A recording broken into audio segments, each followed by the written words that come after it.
It's your girl Leah, back again with another video. In today's video, as you can see from the title, is another foundation review Friday. And today's foundation, as you also see in the title, is the Smashbox Studio Skin 15-Hour Hydrating Foundation. Now, if you're not familiar with my foundation review series, welcome, join the family, smash that subscribe button. But this is how they work. They are not first impressions in the least bit. A majority of these foundations I've tested out at a week minimum. This particular foundation I've had for quite some time, but I test them with different applicators, with different primers to see what works best. Also, I list every single foundation that I've tried in this series, what shade I am in that foundation. So if you think we may be shade twinsies out there, check that description box to see if we align on some foundations. Now, without further ado, let's just get into my review of this Smashbox Studio Skin Foundation. Now, if you see me look down at any point, it's because I'm looking at my notes. I take extensive notes on these foundations. Like I said, this is not a first impressions. This is me testing the foundation out for a while. So I know how I feel about this. I actually bought this foundation, and I believe it was June from Ulta. I had a 20% off of Prestige brand coupon. So it's June. Now, as you're watching this, is probably February. So I've had this foundation for quite some time. Now, this foundation, $36 on Ulta.com. I am in the shade 3.35, which is described online as a medium dark with warm undertones. However, when I bought this in June, it was a golden beige. That's what it said online. I'll insert right now a copy of what I ordered it online, what it says. It says 3.35 golden medium beige. So I don't know if within the last 7 months they went through a title change or what, but that's what, if you buy it now on the site, it will say medium dark with warm undertones. There are 11 shades darker than mine. The benefits, as it says online, it's medium to buildable coverage, never settles into pores and fine lines, oil free, won't oxidize, lasts 24 hours, which says 15-hour, but okay. Won't cause breakouts, controls oil, transfer resistant, sweat and humidity resistant, cruelty free, and vegan. So has quite a few benefits. Again, bought this in June, used it for a while. Spoiler alert, I did really like it, but then I found Born This Way. I think it was somewhere in August, September. So I have not used this since. It's now January as I'm filming this. So it has been a while, but I said in the new year I wanted to stop just using the foundations that I knew I loved and to get back into old things. And I hadn't filmed and posted a review on it, so why not get into that today? Now, in terms of applicators, in the while that I've tried this foundation, I have used both a brush and both Beauty Blender. I didn't see a benefit over one or the other, so on camera today I will use both. In terms of primer today, I'm actually going to pair it with the Smashbox primer. They don't say online they go hand in hand, but you guys know if you watch my favorites video, this is my favorite primer. I actually am running low on it, so I just brought out the newest bottle that I have. Now, I like to use my Bath & Body Works kind of candle, the lid of it, of an old candle, as where I dump my foundation. So I will do that today. Again, I am in the shade 3.35. I'm going to go ahead and let you guys know right now, you do have to use a little bit more than you would a typical foundation, but I'm going to show you what 2 pumps kind of looks like right now. So this is 2 pumps of this foundation. Kind of runny, as you can see, but don't be scared by the runniness and think that it's very water heavy. It's not, but it's just really runny. So 2 pumps. I know I'm going to use more, but I want to show you how far 2 pumps goes. Let's do the brush first. Let's apply with the brush. It applies like you can see, it's going on really smooth with the brush. It's not dragging. It's very kind of effortless with the brush. That's why I say I feel like you can go either or. And do you see how kind of seamless it's going? Great skin match too. If it wasn't good, I probably would have bought another shade before I did a review. But as you guys can see, I've had this foundation for a few months, and I do really think that it is a good shade match.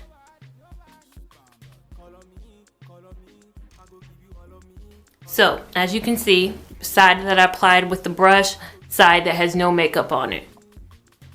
Brush, and I use the whole 2 pumps of the brush on this side. So as you guys will probably know in a minute, I have some issues with that full coverage claim. If you can see on me, it kind of looks very medium. Like I have to get right up in camera for you guys to even notice.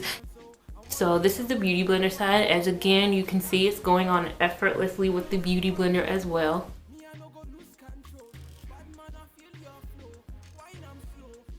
So this is how it looks completely applied, and let me get right up in camera so you guys can really see how I'm talking about how medium coverage it is. Like, I use 4 pumps, 2 pumps on the brush side, 2 pumps on the beauty blender side. Really no difference between the two. I think no matter what, don't think that if you use a brush that you're going to get away with less pumps. Don't think if you use a beauty blender it's going to soak it all up and that's why you're using more pumps. You're just going to have to use more pumps regardless of it. And it's so surprising that it is a demi matte finish. For me, it's a demi matte finish because of how runny it looks. Typically a kind of foundation that I kind of squeeze, like the L'Oreal Infallible, the Pro Matte version, when you squeeze that, it is completely matte. It's not going anywhere. It's kind of thicker, and that's a matte foundation. But for this to be matte and to be as runny it would fool me, because I like a dewy, natural finish kind of foundation. That's what my wheelhouse is because I do have dry skin. I typically don't like a matte foundation, but this isn't fully matte. Like, it's not cakey, it's not flaky on me, but it is very demi matte. It settles down very quickly too. I typically apply my products almost immediately. Today it's going to be interesting to see, since I'm filming today, that I'm like doing my review in real time, to see how quick I can go back and apply my contour and my blush and my concealer, and if it's hard to apply after letting it settle for a little bit. But you guys will see how this looks with the rest of my products in just 1 second, so stay tuned. So this is what it looks like paired with the rest of my products, and I have to say it performed a lot better than I thought it would. Typically in the morning I have like 10 minutes to get ready, so I'm applying everything super fast. This was the first time that I applied the foundation, waited a little bit, filmed some thoughts, and then went back and applied it. And I thought that I would have issues because of the fact that it settles really quick to that demi matte finish,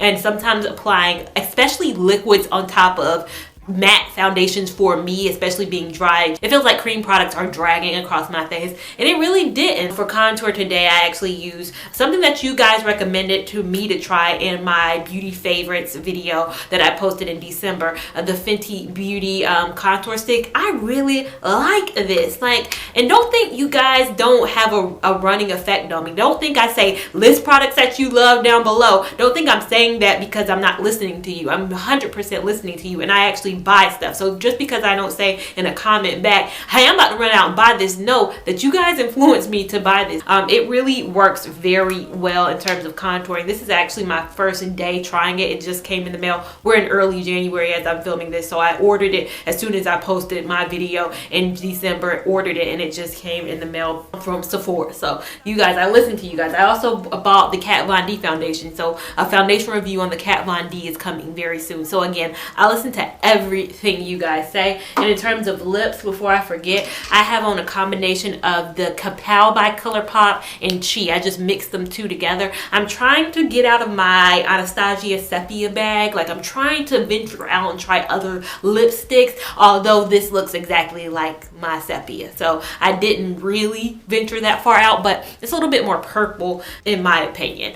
But again, let's get to the foundation. It applies beautifully with the rest of your product, so don't feel like because it's a demi matte finish that it might not work with your cream product. It does work. You don't have to work fast or anything. It does work. Concealer went on well. The rest of the powders, the blushes I use, highlight, everything worked well. Now I do have a tissue because anytime going forward a foundation says transfer resistant, you better believe I'm gonna actually try it out. Typically I don't, and I'm like, okay, if they say it, I'm gonna believe it, but I'm gonna have to see it to believe it this time. So let's go ahead and try this. I just have a normal tissue paper and I'm not being gentle at all. I am gonna do this. I haven't done this in the months that I've had this foundation, but let's see how it did. It did really well. It did really well. There's really nothing on this. Let me just pat. Yeah, it must be transfer resistant, and I haven't even waited that long. Typically, I would say let me wait a couple minutes, give it a moment. It dries down demi matte, like I said, so it does seem to be transfer resistant. So you go ahead and give people them hugs with the white shirts on and don't feel any type of way. So what I'm gonna do is wear this foundation out for the rest of the day and then come back later with my final thoughts. If it seems like, oh, I have all good things to say about it, there are some little things that I've noticed about it wearing it for the last few months, but you guys will see that at the end of the day, so just keep watching. So now coming on here for my final thoughts on this Smashbox Studio Skin Foundation. Now this is what it looks like after 6 hours. I know that is not all day, but I got a late start to my morning. I started recording at about 11. It's almost 5 o'clock, a little past 5 o'clock at this point. So I wanted to get it in before, of course, the sun goes down because I use natural sunlight. But this is kind of it after 6 hours. Everything still looks really good on my face. The highlight kind of still there. Blush is still there, surprisingly, and my lips haven't really touched up, but ColourPop really stays a long time on my lip. Now, of course, I've tried this foundation for months on months, so I kind of overall know how it performs, but I felt like more recently, I feel like I have a responsibility as a content creator to bring everybody the full facts, not come on here and rave about something. Even if I love it, I need to look at stuff and stop saying, oh, I love it so much, because I have a lot of foundation. I feel like I have more foundation than I have weeks in the year. And I was like, I gotta stop. I got a problem myself and I can admit it. So I need to start saying, do you really need this foundation? That's what I'm gonna ask myself every week. Every week in the new year, I decided I'm going to try a new foundation, whether it's old or new. Like last week, I tried a foundation I have a review on, and it's the CoverGirl Weightless foundation. And I was like, I wrote down in my little journal, is this really a foundation? I know I made a review on it, loved it. Was I right in my loving of it? Spoiler alert, I do really like CoverGirl, the Weightless, after the week of wear. So wearing this again, even though I've worn it for a while, haven't found a review video on it, I was like, let me keep that same energy and say, do I really think people need this?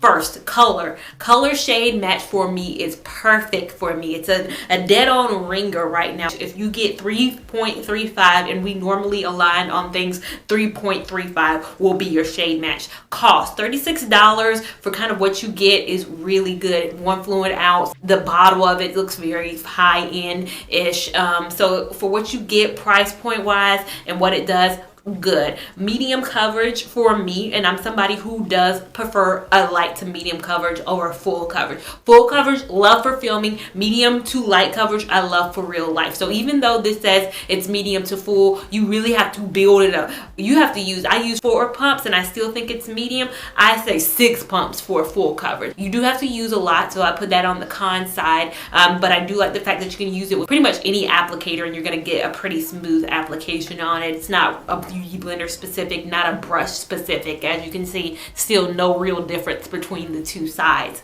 Transfer resistant, love the fact that it's transfer resistant. Didn't know that it was until today. I know it said it on there, but today was the first day testing it. I didn't believe it was lying. I do think it's really transfer resistant. Now, as far as cons go with this, I'm dry skin, so this isn't a con against the foundation, it's a con against me being dry skin and this foundation. I am not somebody who tends to like a demi matte finish or matte finish. I enjoyed my last week with the CoverGirl, revisiting that CoverGirl foundation because it was more natural of a finish. I looked like skin on me. I think when you get to me in person, you know I had makeup on. Like last week, I don't think too many people knew. I mean, even though I had makeup on, I had the eyeshadow and stuff, I don't think they were too concerned with my skin. With this one, you definitely know I have foundation on, and I typically like to look natural. I like to be looking like I woke up like this, I was born this way type of a vibe. So it does look makeup-y in person. Another thing, the long wear of it. 6 hours right now looks pretty good, really good for 6 hours,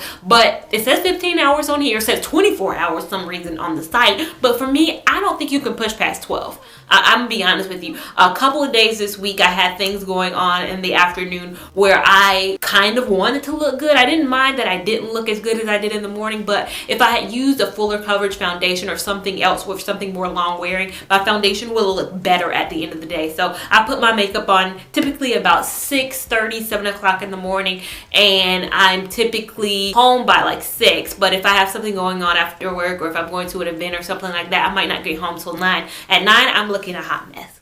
I'm looking a hot mess. I'm looking like nothing. It's not bad, but I look like not how I look at 6 hours. So I think you're gonna have to keep in consideration this may not be your all day wear foundation, but the major question is, do I recommend? Like, do you need to run out and get Smashbox?